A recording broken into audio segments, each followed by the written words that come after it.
There is a 2-week window right now that decides whether your perennials carry color into fall or fall apart by mid-August and leave your beds bare for the rest of the season. Once peak heat locks in, that window is closed for the year. The beds that carry color into October got the right work done in the last week of July. The ones that skip it start declining within 2 weeks, pick up diseases no spray reverses, and stop blooming when late summer should peak. Almost every gardener does number one wrong every year and pays for it with a fall garden that looks tired instead of alive. 7 tasks, a few minutes each. Number 3, keeps 3 specific perennials feeding goldfinches through winter. Number 1 is the mistake that kills your plants without you knowing. It happened. Task number 7, top up the mulch, cut the edge, the 2 moves that finish everything. Starting at the easy end, 2 small jobs that make everything else you do this week actually hold through August and read as intentional through fall. Mulch first. Top up any bed where the mulch has thinned below 2 inches. Aim for 2 to 3 inches deep across the whole bed, never deeper than 3 inches. Mulch cools the soil under it by 10 to 15 degrees on a 90-degree afternoon, the difference between roots surviving August and roots cooking. Mulch also holds moisture in, so your deep watering lasts twice as long between sessions. On material, shredded hardwood bark is the standard for most beds and lasts a full season. Pine straw is lighter, cheaper if you have pines nearby, and better on sloped beds because it interlocks and stays put where hardwood mulch slides. Skip cocoa hulls if you have dogs in the yard. The same compound in them makes chocolate toxic. Fresh wood chips are for pathways only, never garden beds. They pull nitrogen out of the soil as they break down and can starve the plants you're trying to feed. The rule that matters more than depth: keep the mulch pulled back 2 to 3 inches from the crown of every perennial. Do not pile it against stems. Do not bury the base of the plant. A mulch volcano around the crown of a hosta or a peony traps moisture on the stem tissue and rots the plant from the base up. Edging second. Take a half-moon edger, walk the boundary of every bed, and cut a fresh, clean line between the bed and the lawn, 15 minutes per bed. What it does is cosmetic, but the effect is enormous. A crisp cut edge makes a bed look designed and stops lawn grass from creeping in for the rest of the season. 2 jobs, under an hour for a whole property. That is what carries the work you do this week visibly into September. Task number 6.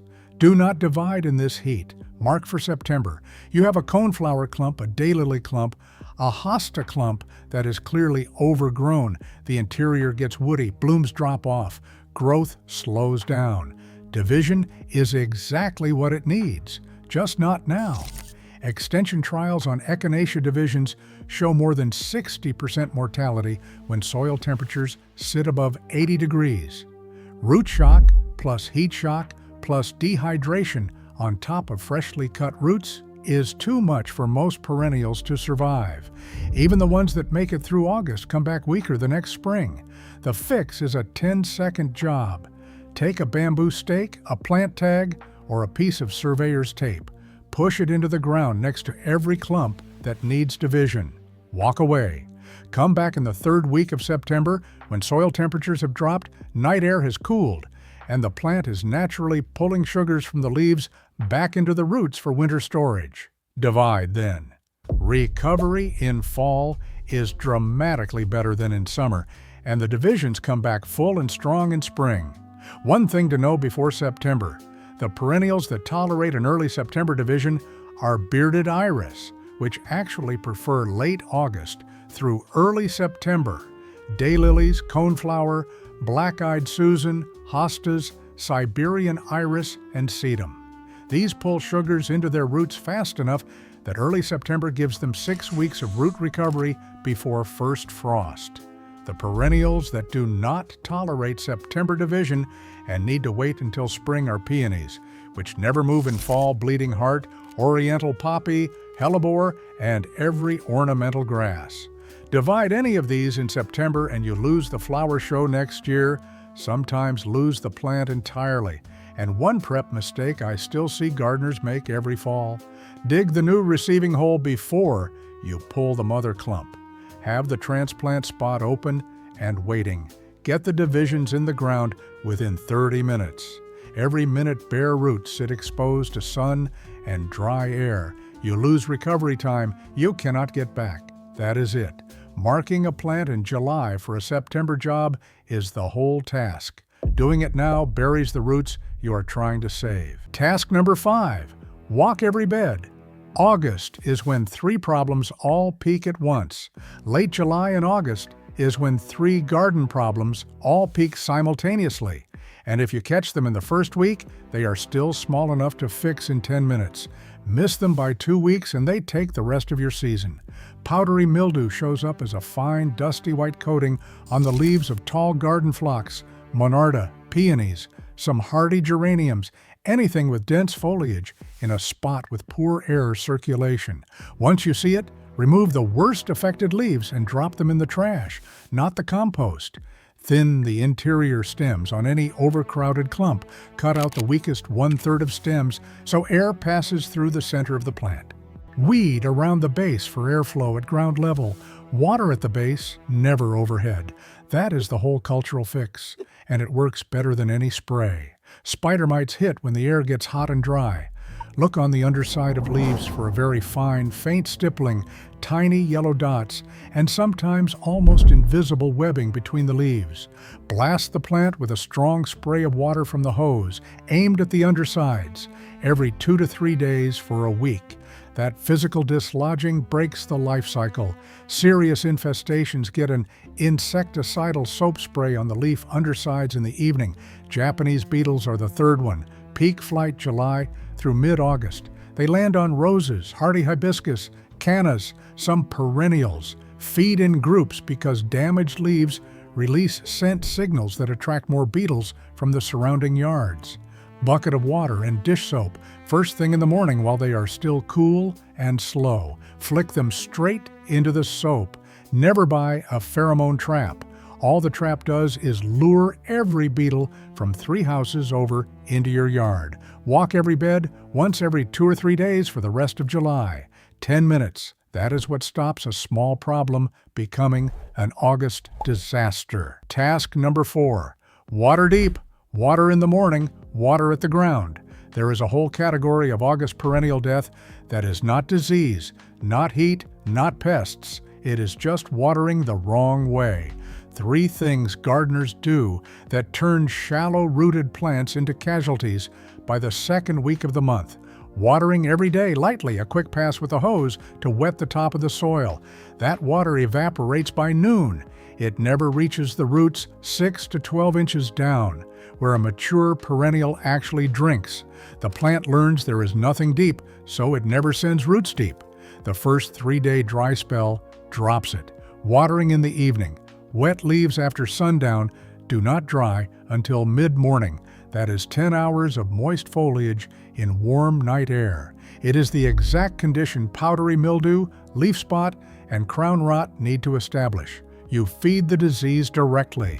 Watering the leaves. Overhead sprinklers, oscillators, watering can showers over the top of the plant. Every splash pushes fungal spores from soil onto leaves, and you waste half the water to evaporation. The fix is one habit, applied all August. Water deep once or twice a week, about an inch of water total per week from you, plus rain combined. Water first thing in the morning, so any splash on the leaves is dry by 10 in the morning. Water at the base of the plant, right on the ground so it soaks straight down to where the roots are. Slow trickle from the hose. 15 minutes per zone. Move the hose. Come back tomorrow. That is the whole system. There is a book I put 4 decades of this into at henrysgardensecrets.com. If any part of this list is clicked and you want the whole system it comes from, that is where it lives. Long version of the channel. Only mention task number 3. Deadhead before they self-sow, but leave the right seed heads standing. Most perennials will drop seeds all over your beds by mid-August if you leave the spent flowers on the plant. Come next April, you have a mat of unwanted seedlings coming up in every gap between your good plants, a chaotic salad that takes hours to weed out. That is what a lot of gardeners are dealing with every spring without knowing why. The prevention is task 2 done a second time. Any perennial that has finished blooming and has spent flowers turning brown, get the flower off before the seed head fully forms. 20 minutes with the pruners for a whole bed saves you 3 hours of weeding out volunteer seedlings next spring. But there is a critical exception. 3 perennials you deliberately leave standing when the flowers fade because their seed heads are the whole reason to grow them. Coneflower, echinacea, those spiky dark seed cones that form after the petals drop, are packed with seeds goldfinches feed on all fall and all winter. Cut them and you have taken food off the bird buffet you did not know you were running. Black-eyed Susan, Rudbeckia, dark round seed centers hold up straight through snow. Finches, juncos, and sparrows feed on them the whole cold season. Cut them in fall and the birds move to your neighbor's yard. Sedum, the upright ones, autumn joy, autumn fire, matrona. The flat flower heads dry into these architectural rust-brown discs that hold their shape into January. Small birds pick at them, and covered in frost or dusted with snow, they are one of the prettiest things left in a January garden. Somewhere around 1992, the first winter I left the coneflower stalks standing in the front bed, I remember sitting at the kitchen window one February morning and counting 5 goldfinches at once, working the seed heads I had almost cut down in October. Have not cut a coneflower stalk in fall since.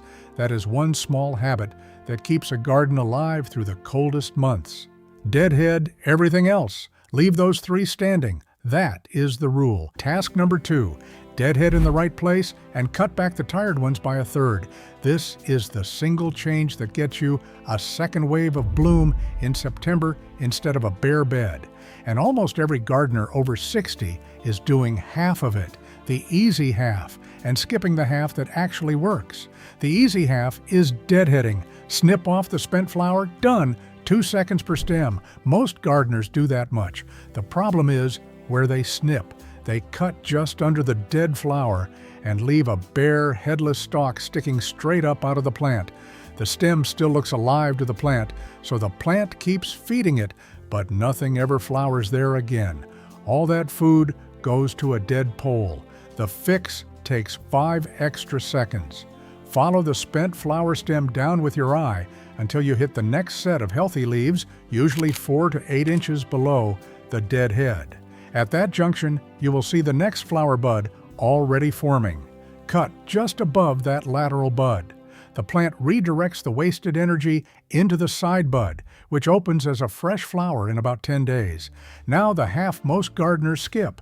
Certain perennials do not just deadhead, they need a hard cutback right now, in late July, if you want a full second flush of bloom into September.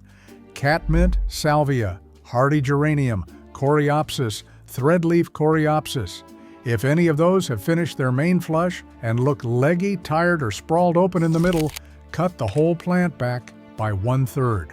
Sharp shears, straight across, no sentimentality. Water deep the same evening. Within 2 to 3 weeks you get a flush of fresh green growth, and the plant reblooms into September and often to first frost. Skip the cutback, and those same plants just sit there dying back through August, looking like brown mounds all fall. Somewhere around 2007, maybe 8, I finally worked up the nerve to shear a whole 90-foot border of Walker's Low catmint down to 6 inches after the June flush. Panicked for about 11 days. Then the whole row came back thicker and bluer than the first bloom and held it clear into October. Every year since, same cut, same result. Task 1 in a second. Before that, the like button. Every one of them tips this video into another gardener's feed. And honestly, the next gardener whose beds are heading for a bad September needs to see this before Sunday. Task number 1, stop feeding right now and mean it. Almost every gardener I have met does this wrong every single year. A perennial looks a little tired in late July, so the gardener grabs the fertilizer bag and gives it a good feed to perk it up. It is one of the single most damaging things you can do to a perennial in late summer, and the damage does not show up until the first frost, when you can no longer connect the two. Nitrogen in late July forces new soft growth right when the plant should be pulling sugars back into the roots for winter. That new tissue never gets time to toughen up.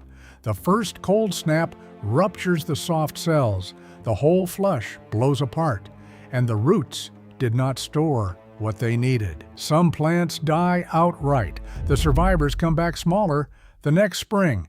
Michigan State Extension is blunt on this. No nitrogen after late summer. Stop 6 to 8 weeks before your average first frost. For most of the country, the last day of July is your cutoff. A pale, weak-looking perennial almost never means hungry. It usually means drought, crowding, drainage, pests, or a disease you cannot see yet. A quarter inch of compost around the base in early spring is the whole feeding schedule. I made this exact mistake fall of 2003. Fed the back border with 10-10-10 in the third week of July because it looked tired. Best September I had in 15 years. Then, October frost blackened the whole soft flush overnight. Half that border came back diminished the next May. Some Coreopsis never came back at all. Do not do it. 7 tasks, a few minutes each. The difference between perennials that carry color into October and perennials that quietly fall apart by mid-August. If you only do one thing this weekend, do task 1. Stop feeding. That single restraint saves more perennials over a winter than any active work you can do this month.